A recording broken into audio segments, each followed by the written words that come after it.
हरिहन्ताणं नमो सिद्धाणं नमो आयिरीयाणं नमो वज्रायाणं नमो लोये सवसाहुणं तीन भुवन में सार वीतराग विज्ञानता शिव स्वरूप शिवकार नमो त्रियोग संहारे के।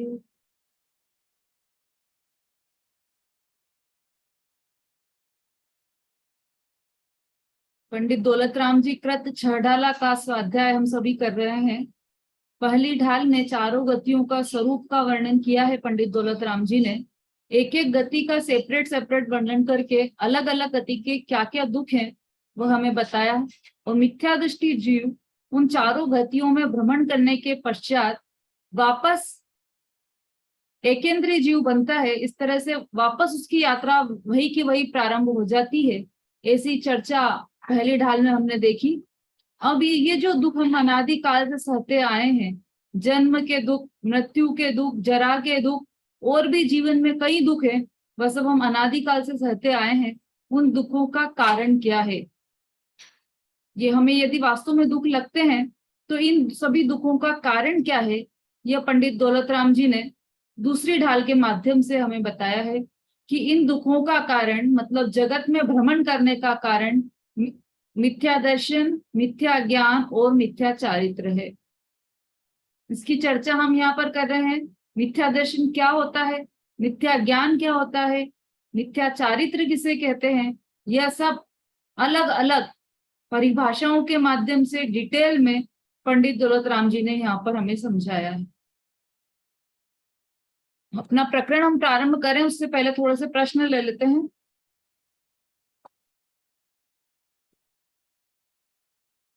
थोड़ा शीघ्र आंसर दें सभी।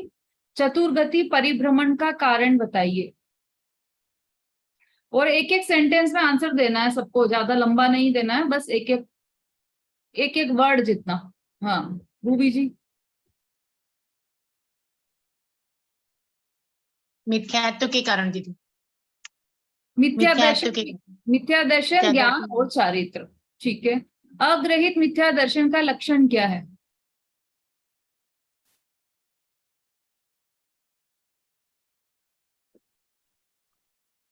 विशु जी। जय जिनेश दीदी। होगा नहीं क्या?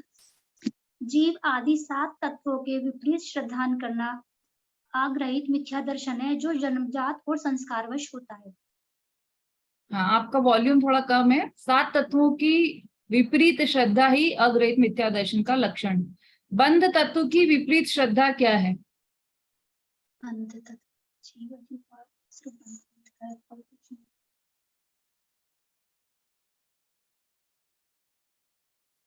रेखा जी।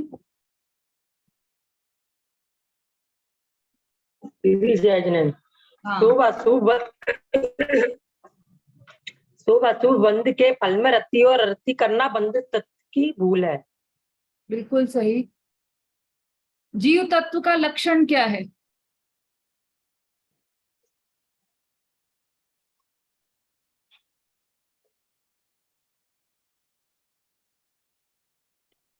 शीला जी।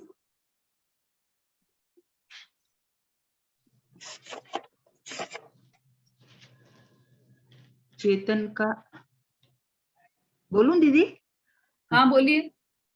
हाँ, चेतन को है उपयोग रूप। चेतन का रूप उपयोग बिनमूर्त और चिन्मूर्त है। ठीक है, जीव तत्व का लक्षण उपयोग है। ठीक है, आश्रव तत्व की भूल क्या है?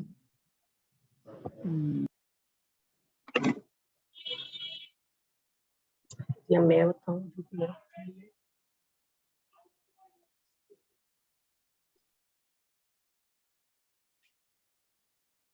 देखिए, उत्तर देने में घबराने की कोई बात नहीं है किसी को भी।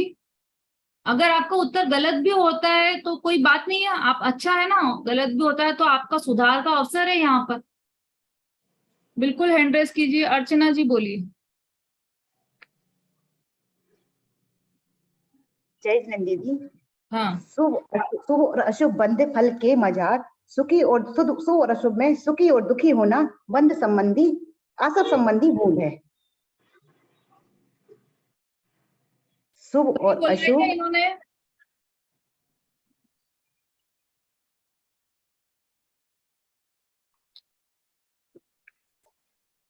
रेखा जी।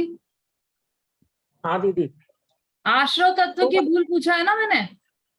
हाँ, शुभ आश्रव व अशुभ आश्रव में राग मानना ही आश्रव तत्व की भूल है। लाइन क्या है? लाइन याद है आपको? बंध संबंधी भूल बता दे। आसव संबंधी वही ना, थोड़ा सा और भाई। और कौन है? शुभ अशुभ बंध के फल मझार, ये तो बंध तत्व संबंधी भूल है, उसमें शब्द ही बंध आ रहा है।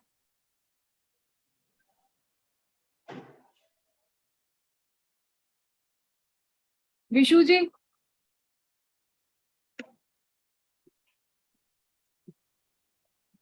शुभ राग में और अशुभ राग में शुभ राग में और अशुभ में राग करना, ये बंध आपकी आवाज बहुत स्लो आ रही है।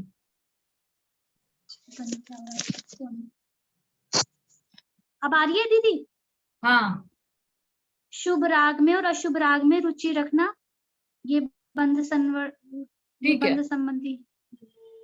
रुचि रखना, उनको भला जानकर उसका सेवन करना। रागादि प्रगट ये दुख देन, तिन ही को सेवत गिनत चैन, ये है आश्रव तत्व संबंधी भूल।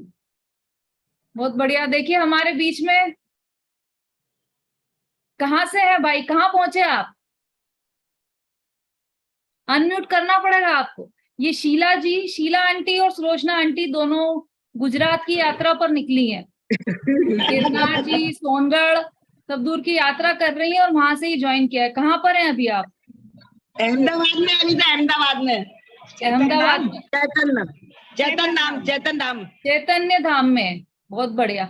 सब दूर का लाभ ले रहे हैं, वहां के शिविर का भी लाभ ले रहे हैं। लेकिन क्लास का भी लाभ छोड़ नहीं रहे हैं। लाभ लेने में कमी नहीं है और ज्यादा लाभ लेते हैं तो पुराना लाभ छोड़ते नहीं है। बहुत बड़ी, बहुत अच्छी रुचि है। और इनका सतपथ जो प्रतियोगिता निकली थी उसमें उनका नंबर भी आया है, शीला आंटी का। बहुत बढ़िया, दोनों ही बहुत रुचिवान हैं। हाँ जी, अगला प्रश्न है हमारा, वैराग्य किसे कहते हैं?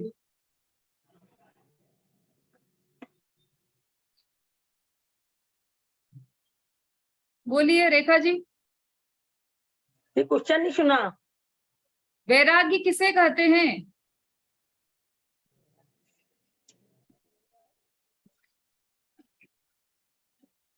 ये इम्पोर्टेंट क्वेश्चन है, मैंने पहले भी बोला था, ये सबको याद होना चाहिए।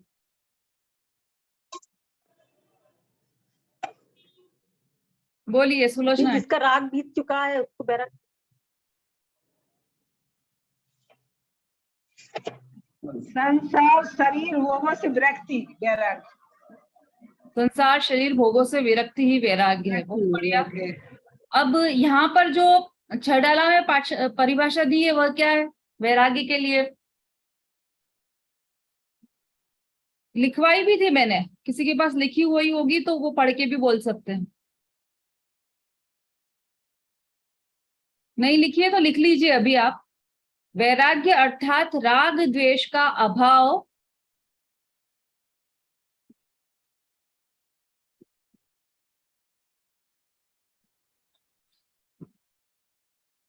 और राग द्वेष का अभाव अर्थात अपने स्वभाव में स्थिरता रूप सम्यक चारित्र। देखो किसी चीज का अभाव हुआ तो क्या हुआ, जैसे नाव में से पानी का अभाव हुआ था तो क्या हुआ, वहां सूखापना आया ना। ऐसे आत्मा में से राग द्वेष का अभाव हुआ तो वहां पर क्या हुई, शांति हुई, स्वभाव में स्थिरता हुई। जो परिणाम हमारे राग द्वेष कर रहे थे, हम किसी को अच्छा जानकर प्रीति करना, हमें किसी के प्रति बहुत मोह था, वो राग किया हमने, अब वो राग द्वेष हम नहीं कर रहे हैं तो क्या कर रहे हैं, फिर कुछ तो हो रहा है ना अंदर में। तो क्या हो रहा है कि अपने स्वभाव में स्थिर हो रहे हैं हम। बाहर में मतलब नास्ति से राग द्वेष का अभाव है और अस्थि से स्वभाव में स्थिरता रूप सम्यक चारित्र है, उसे कहते हैं वैराग्य। अब ये हो गया सम्यक चारित्र। और ज्ञान में सम्यक दर्शन और सम्यक ज्ञान दोनों को लिया था, तो ये रत्नत्रय रूप धर्म वहां पर बताया था। चलिए अब अगला प्रश्न है, निर्जरा तत्व की भूल क्या है?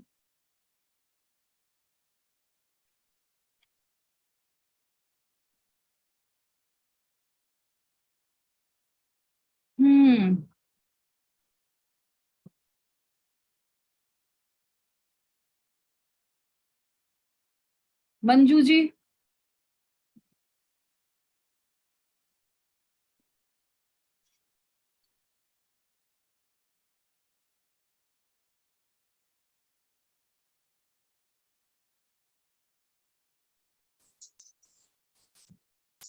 अपनी आत्मा की शक्ति को व्यर्थ में खोना निर्जरा संबंधी भूल है। इच्छा उत्पन्न ना हो वह निर्जरा है। हाँ फिर से बोलिए जरा। अपनी आत्मा शक्ति को व्यर्थ में खोना निर्जरा संबंधी भूल है। इच्छा उत्पन्न ही ना होना निर्जरा है। अपनी शक्ति को प्रकट करना निर्जरा है। हाँ बहुत अच्छा। अपनी शक्ति किसकी, कि जो चाह रोकने की शक्ति है अपने पास, वो उसको पहचानना ही नहीं। रोके न चाह निज शक्ति खोए, अपनी शक्ति को नहीं पहचानना, ये निर्जरा तत्व संबंधी भूल है। बहुत अच्छा। मोक्ष तत्व की भूल क्या है? बिल्कुल एक शब्द में बताना है आपको। मोक्ष तत्व संबंधी भूल सबसे सरल है और सबसे ज्यादा कठिन भी, क्योंकि हमने मोक्ष में सुख मान ही नहीं रखा है, इसलिए उसकी कोई प्रयास ही नहीं करते हम। नंदिता जी। जय जी। आकुलता का मिट जाना, एक शब्द में आकुलता का मिट जाना ही सच्चा सुख है, अर्थात मोक्ष समझ है। में नहीं आ रहे क्लियर। आकुलता का क्या? आकुलता का मिट जाना मिट जाना नहीं, भूल पूछ रहे हैं ना अपन, मोक्ष तत्व संबंधी भूल क्या है? आकुलता का मिट जाना तो मोक्ष तत्व का स्वरूप हो गया, मोक्ष का। हाँ, भूल क्या है अर्चना जी? उसको मोक्ष प्राप्त करने को अति कठिन और कष्टदायक मानना। ये कष्टदायक तो अपन ने निर्जरा में माना है, संवर निर्जरा में ना, ज्ञान और मोक्ष वैरागी को कष्टदायक माना, वो संवर और निर्जरा में। हाँ बोलिए। जय जिन दीदी, मोक्ष दशा में निराकुलता नहीं मानना निद्रा तत्व संबंधी भूल है। हाँ, मोक्ष तत्व बिल्कुल। संबंधी भूल है। ठीक है, मोक्ष दशा में आकुलता, क्या दीदी, क्या? आवाज नहीं आ रही। हाँ उत्तर सही है आपका। मोक्ष में आकुलता मानना या निराकुलता नहीं मानना, ये मतलब मोक्ष का जैसा स्वरूप है वैसा नहीं मानना, ये मोक्ष तत्व संबंधी भूल है। वहां पर आकुलता मानना जबकि वहां पर आकुलता है नहीं, और वहां पर निराकुलता है तो वो ये समझता है कि वहां पर निराकुलता नहीं है। दोनों तरफ से इसने उल्टा माना मोक्ष तत्व को, यह मोक्ष तत्व संबंधी भूल है। ग्रहित मिथ्या दर्शन का लक्षण क्या है अनीता जी?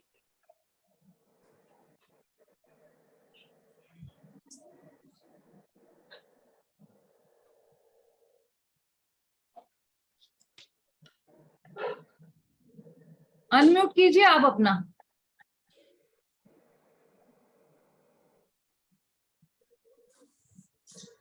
अनम्यूट करके बोलना पड़ेगा आपको। हाँ बोलिए, अब बोलिए। जो आदि से नहीं है, जिससे इसी एक जन्म मिनट, एक जन्म मिनट। में मेरी वॉल्यूम मिथ्या फुल है, फिर पता नहीं क्यों आवाज नहीं आ रही है सबकी। बोलिए। जो आदि से नहीं, से इसी जन्म में ग्रहण किया जाता है, गया है ग्रहणी मिथ्या दर्शन कहलाता है। आप थोड़ा जोर से बोलिए, आज मेरे सिस्टम में शायद कुछ प्रॉब्लम आ रही है। फिर से बोलिए। जो आदि से नहीं है, जो अनादि से नहीं है, और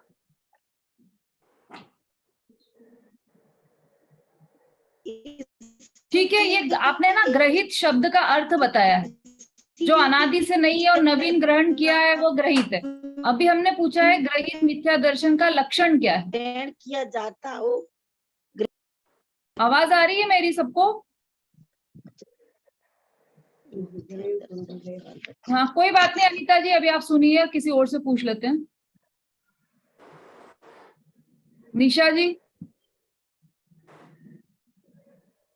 जय जैन दीदी, हाँ कुगुरु कुधर्म कुदेव के सेवन को ग्रहित मिथ्या दर्शन कहते हैं। ठीक है, अंजलि जी से भी पूछ लेते हैं। हाँ अंजलि जी बोलिए। आपने हैंड रेस किया है ना? अनम्यूट कीजिए, अनम्यूट कीजिए, कोई बात नहीं, अनम्यूट कीजिए आप। हाँ आप बोलिए। मैम, जो कुदेव कुधर्म को की सेवा करता है उसे ग्रहित मिथ्या दर्शन कहते हैं। हाँ तो सही है, इसमें क्या घबराने की बात, सही बोला है आपने, घबरा क्यों रहे हैं आप? दृढ़ता से बोलिए, बिल्कुल कॉन्फिडेंटली। लाइन याद होगी तो आप कॉन्फिडेंट रहेंगे। लाइन याद है आपको? ग्रहित मिथ्या दर्शन के लक्षण की लाइन क्या है? जे कुगुरु कुदेव कुधर्म सेव को से चिर दर्शन मोह एव। बहुत बढ़िया, आपको तो लाइन भी याद है, फिर तो बिल्कुल कॉन्फिडेंट रहना चाहिए। ग्रहित मिथ्या दर्शन के लक्षण ही ये हैं कि जो कुगुरु कुदेव और कुधर्म को माने वह ग्रहित मिथ्या दृष्टि है। नियम से ऐसा समझ लेना, ऐसा कभी भी नहीं होगा कि जो कुगुरु कुदेव और कुधर्म को माने और वो सम्यक दृष्टि हो जाए, या ये कहे कि हम भले ढोक उनको देते हैं तो क्या हुआ, हमें तो 7 तत्वों की श्रद्धा है। तो ऐसा कभी भी संभव नहीं है। यदि वो कुदेव को कुगुरु को ढोक दे रहे हैं, उनका विनय कर रहे हैं, तो वो नियम से मिथ्या दृष्टि है। बहुत अच्छा, अंजलि जी ने भी सही बताया और निशा जी ने भी सही बताया, दोनों ने बिल्कुल सही बताया है। स्वाति जी बहुत दिनों बाद दिखाई दिए आप।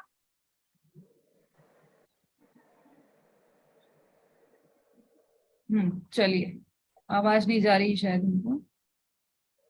हाँ अब अंतिम प्रश्न ले लेते हैं अपन, कुगुरु का लक्षण क्या है?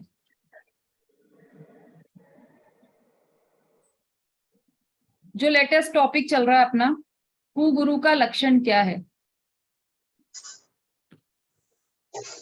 इसमें तो सबके हाथ ऊपर होना चाहिए बिल्कुल, क्योंकि अपना लेटेस्ट टॉपिक चल रहा है।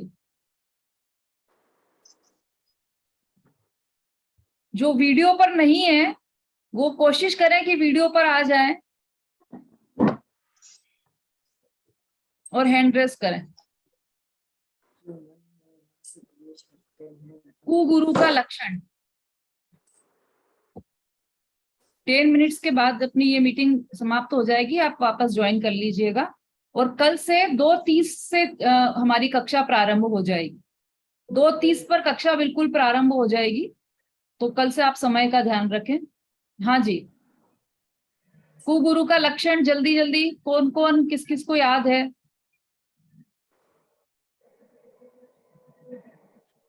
सुनीता जी, शशि जी, हेमा जी, आरती जी।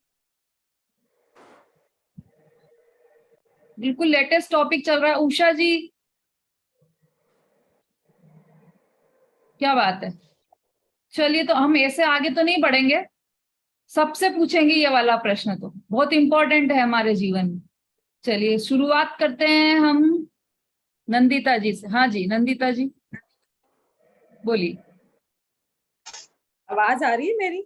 हाँ। जो मन में राग द्वेष, अंतरंग मतलब, और जो बाहर शरीर इंद्रिय परिग्रह आदि में प्रेम आसक्ति करते हैं तथा अपने को महान या गुरु मानकर खोटे भेष धारण करते हैं, वे कुगुरु कहलाते हैं। वे कुगुरु के लक्षण हैं। बहुत अच्छा। हाँ जी, रूबी जी बोलिए।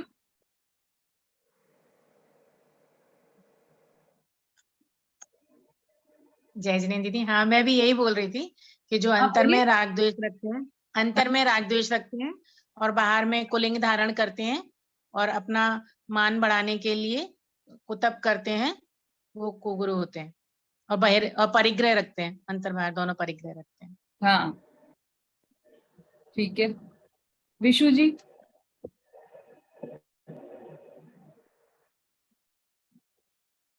ये बहुत इंपॉर्टेंट पॉइंट है अपने जीवन का, इसलिए सबको पता होना चाहिए।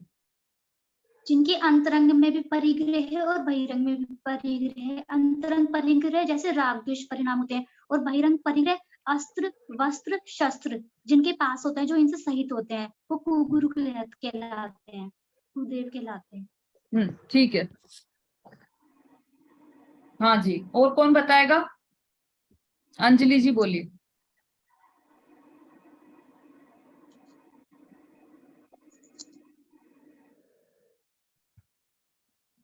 धारे कुलिंग लई महत भाव के कुगुरु जन्म जल उपल नाव। मतलब कुगुरु पत्थर की नौका के समान होते हैं, वो खुद भी डूबते हैं और जो उनकी शरण लेते हैं उनको भी डूबते हैं। बात तो सही है, पर प्रश्न का उत्तर नहीं है ये, क्योंकि प्रश्न है कुगुरु का लक्षण क्या है। ये कुगुरु का स्वरूप है, लक्षण। हाँ, लक्षण सही है। वेश धारण करते हैं, अस्त्र शस्त्र लेते हैं और परिग्रह रखते हैं, कुगुरु के लक्षण। कैसा परिग्रह मतलब क्या? अंतरंग और बहिरंग दोनों परिग्रह। अंतरंग में क्या? अंतरंग 14 परिग्रह हैं जो अपने। अंतरंग कौन कौन से हैं? याद है आपको परिग्रह के नाम? एक मिथ्यात, 4 कसाय और 9 कसाय। बहुत बढ़िया। और बहिरंग? बहिरंग परिग्रह 10 धन धान्य, वस्त्र, बर्तन, सोना चांदी, मकान। कौन सा रहेगा? दास दासी, जो मेन है हमारे, जिसके बिना एक दिन भी नहीं चलता। मेड नहीं आई घर में तो हाहाकार मच जाता है। दिन भर खिड़की में सिर्फ जिसकी राह देखते हैं, जितनी राह पति की भी नहीं देखते उतनी राह जिसकी देखते हैं। दास दासी सबसे बड़ा परिग्रह है ना। चलिए, बहुत अच्छा, बहुत अच्छा उत्तर दिया आपने। हाँ जी, उषा जी।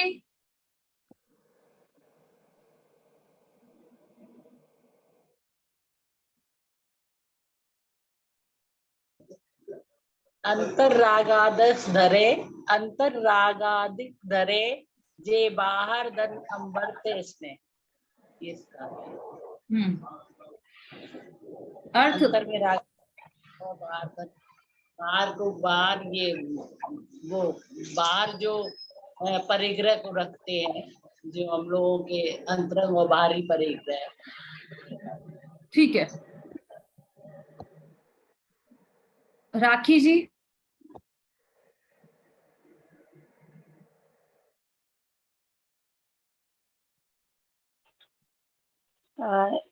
जय जैन दीदी, एक अंतरंग और दूसरा बहिरंग, मतलब दोनों मतलब इसके वो परिग्रह होते हैं।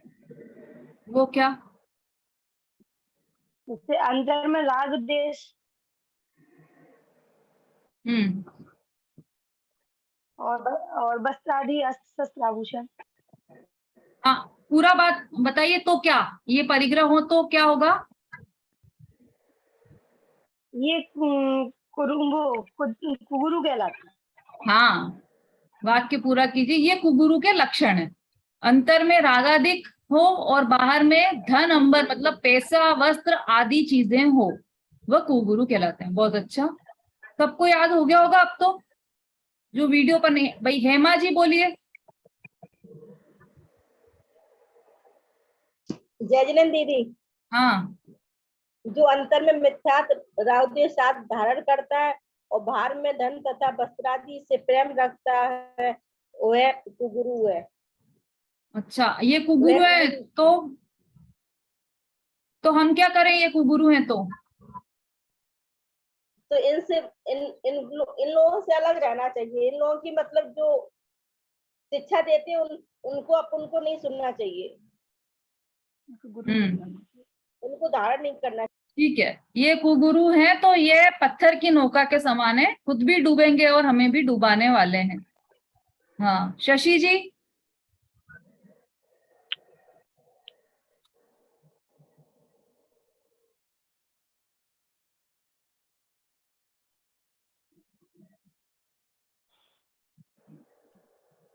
चलिए, कोई बात नहीं, मुझे लगता है सबको समझ में आ गया होगा। आगे बढ़ते हैं अपन। ये कुगुरु का स्वरूप हमने देखा, और मैंने आपसे कहा था कि मोक्ष मार्ग प्रकाशक में से आप पढ़ना। किसने किसने पढ़ा है वो हैंड रेज कीजिए जरा।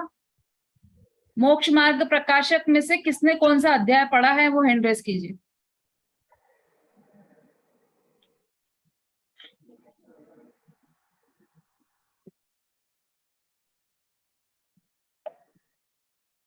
तीन हैंड रेज हुए हैं, संगीता जी, उषा जी, अंजलि जी, विशु जी और शीला जी। संगीता जी गायब हो गई, पहले तो हैंड रेज किया था।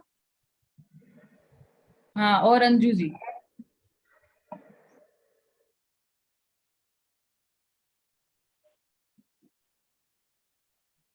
चलिए,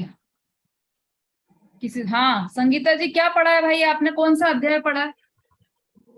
दीदी मेरे यहाँ पातक लग गए हैं अभी, तो मैंने शास्त्र नहीं पढ़ा। तो मैंने तो ये बोला था जिसने पढ़ा है वो हैंड रेज कीजिए। आप नहीं, पहले आपने बोला था ना, तो हैंड नीचे कर लिया था ना, इसलिए बोल रही हूँ आपसे। चलिए, हाँ, अंजलि जी आपने कौन सा अधिकार पढ़ा? मैम छठा अध्याय पढ़ा था, लेकिन थोड़ा सा पढ़ा था, और फिर मतलब मेरे को जाना नहीं था मंदिर, तो मैंने कुगुरु के लक्षण ही पढ़े थे उसमें। हाँ, तो यही विषय है अपना। तो क्या पढ़ा उसमें लक्षण में आपने? लक्षण में क्या विशेष बात लगी उसमें? विशेष बात तो मैम यही थी, ये परिग्रह का था, और नाम थे जैसे पद्मावती, धर्णेन, चेतपाल, इन सब का वर्णन था। ज्यादा नहीं पढ़ा था, टाइम थोड़ा कम था। उसके बाद फिर मेरे को मंदिर नहीं जाना था। ठीक है, विशु जी आपने भी पढ़ा है?